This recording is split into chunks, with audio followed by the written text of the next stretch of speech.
उड़ीसा में एक स्थान है टोटा गोपीनाथ।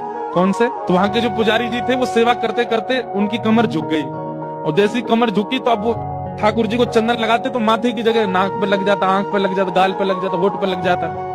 दर्शनार्थी बोलते, पुजारी जी देखो गोपीनाथ जी की आंख पे चंदन लगा दिया आपने, गाल पे लगा दिया, मुंह पे लगा दिया। उनको बड़ी पीड़ा होती। मन में सोचने लगे अब एक काम करता हूँ कि मैं एक पुजारी रख लेता हूँ, मुझसे तो सेवा होती नहीं, कमर झुक गई मेरी। पुजारी जी जैसे ही मंदिर में आए और सेवा के लिए प्रस्तुत हुए, एक दिन की सेवा पुजारी जी ने कर दी।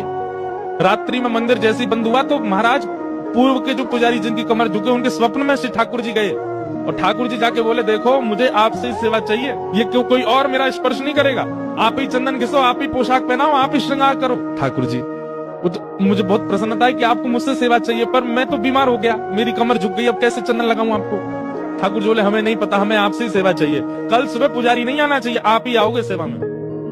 बेचारे प्रसन्न भी हो रहे थे पर रो भी रहे थे।